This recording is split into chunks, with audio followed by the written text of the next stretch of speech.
Hey guys, welcome back to my channel. So today I'm going to be doing another psychology related video as usual with my psychology series, and today's going to be another psychology degree related video. So I'm going to be doing a video on all the careers you can do with a psychology degree. I've had a lot of questions about how this works and sort of like the things that you can do with a psychology degree, because if you've seen my other video on like the truth of doing a psychology degree and how difficult it is to get into clinical psychology and that kind of area, I also wanted to talk about how there's loads of different areas that you can go into, and it's not just all about clinical psychology.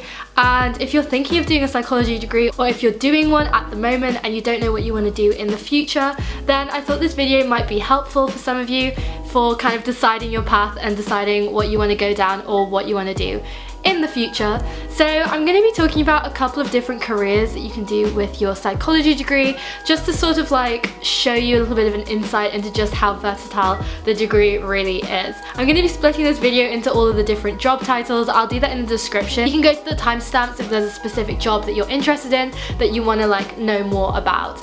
But I'm basically just going to be listing a couple of different jobs that you can do with it and sort of discuss the strengths of having a degree in psychology for those jobs, and so you can kind of get an overview of just how much there is that you can do with your degree. I've made a little list on my phone and I'm just going to be talking through them. They'll be timestamped as I said, so I'm just going to start talking about them and give you a little bit of insight into just how much that you can do with it. I'm going to start off by talking about the typical careers that you can do with a psychology degree. So the main one is a clinical psychologist. This is the most competitive one, and I've heard a lot of people sort of like struggling with this path because it's becoming more and more common for people to want to become clinical psychologists, especially as mental health is becoming more important, which I'm really happy about. But clinical psychology is one of the toughest paths to go down. This is actually what I want to do, and I'm going to talk you through the path of sort of getting to there from your psychology degree. So your undergraduate degree in psychology will give you chartered membership for the British Psychological Society, which means that you basically are a chartered psychology graduate, and it gives you the foundations that you need to go into clinical psychology. So what you would usually do is a master's and then a couple of years of an AP post, which is an assistant psychology post. It's really competitive to get onto, so you want to be getting those top grades in your undergraduate. If you're doing a master's, then you want to be getting top grades in your master's too. And then applying for assistant psychology posts is already quite tough, so that's sort of like where the competition starts. And then once you've got your assistant psychology post for 1 to 2 years, where you can kind of get some experience about what it's actually like to do clinical psychology, because a lot of people don't really know like what it's like and how tough it really is, so it's really important to get that experience. And then once you've done 1 to 2 years as an assistant psychologist, you can go on and apply for the doctorate in clinical psychology. So this is a little bit different to a doctorate in general. It's not a medical doctor, but it's also not a research doctor. It is sort of to do with research, but it's more practical.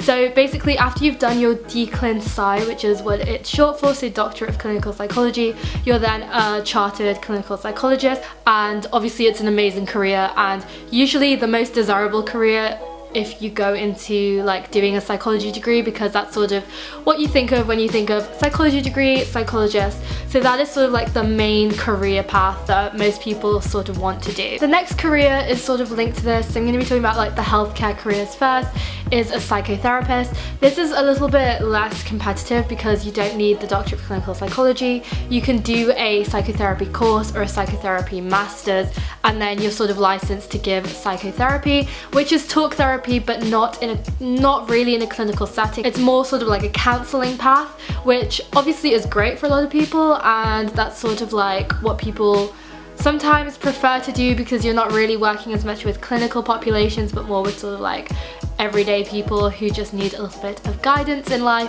So psychotherapist is a great one and is sort of linked to the whole healthcare profession as well. Next one that's also linked to this is a social worker.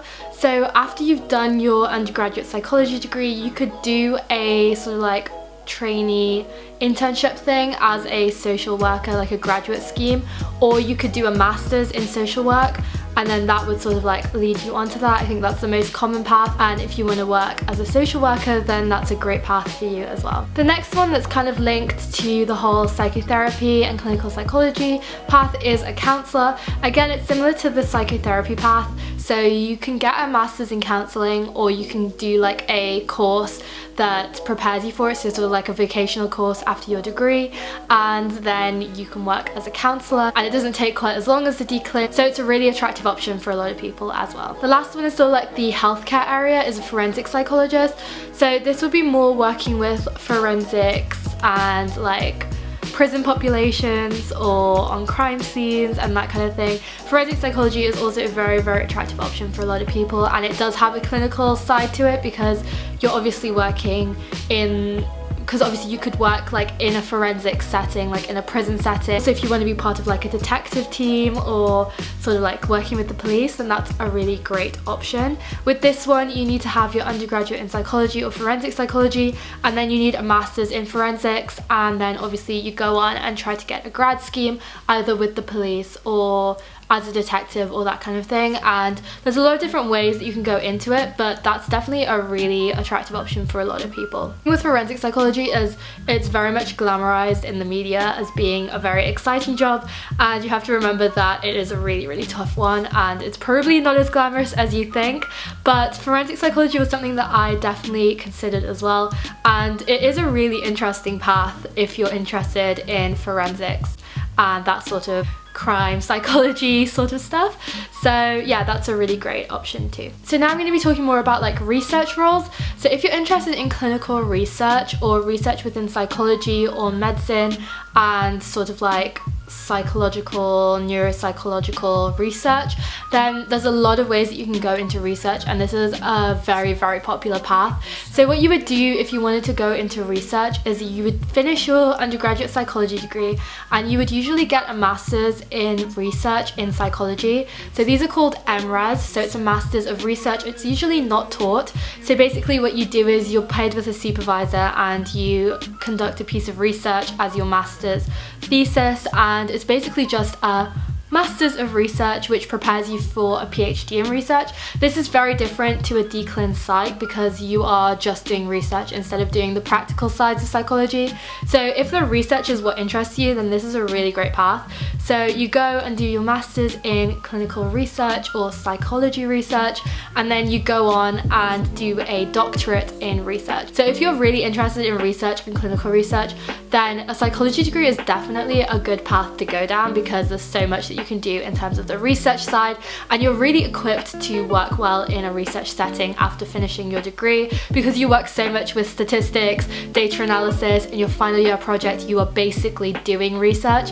So research is a really, really popular path for a lot of people as well, and that was definitely something that I considered. I do enjoy research, but I do enjoy the practical side a lot as well, and I sort of wanted to combine the two, and the combination of those would be the DClin Psych, because obviously as a clinical psychologist you are still able to do research and you're still able to make developments in your field, which I think is really valuable. Next, I'm going to be talking about more sort of like businessy roles. This is something that a lot of people are interested in because people don't realize how easy it is to go into business with a psychology degree, because you have such a broad range of skills after finishing your degree. You're really, really attractive for grad schemes in basically anything. So like banking, in HR especially, so human resources, so that's sort of like sorting out disputes in the workplace or trying to figure out ways to like optimize the workplace, or like organizational psychology.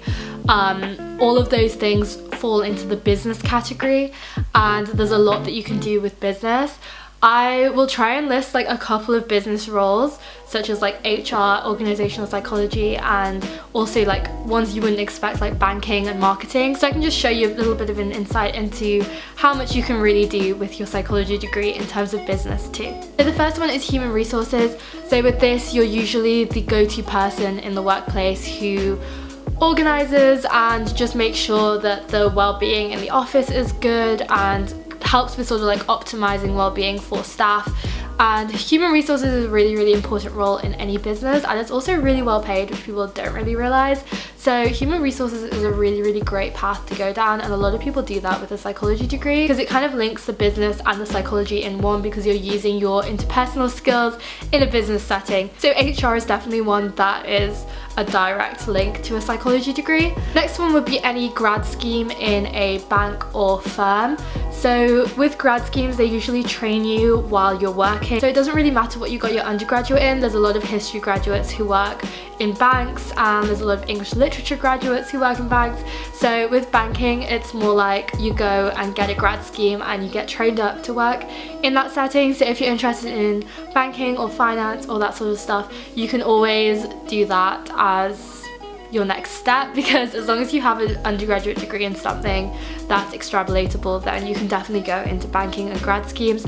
I'm not going to go too much into this because it's so different for different roles, but in terms of like business and banking, there's definitely grad schemes. Next one is marketing. This is also a huge one. If you've done a psychology degree, you don't realize how valuable your skills would be in marketing, because you know a lot about human behavior, how people behave in like shops and in businesses. So marketing is a really popular one for psychology as well, and you have so many skills that you can transfer to marketing too. I definitely consider this one too, but marketing is again in sort of like the business area, so that's something you can definitely go into as well. And again, it's with a grad scheme, so you'd have to do your undergraduate and then do a grad scheme.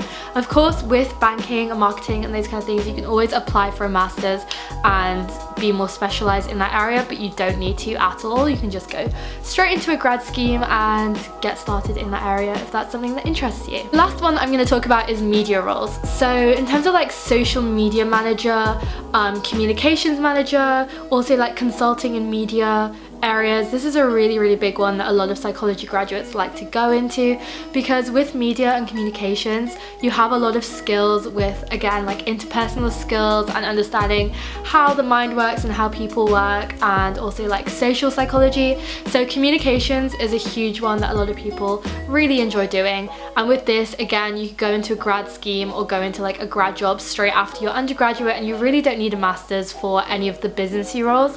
But obviously if you're really interested in it and you want a little bit more of a theoretical underpinning, then you can always apply for a master's in like media or communications or marketing, just to like give you that little extra edge to be more competitive in the job market. So that's pretty much all of the roles that I wanted to talk about today. I just wanted to give you a little bit of an overview of just how much there is that you can go into with a psychology degree, and just how versatile it is for a number of different industries and workplaces.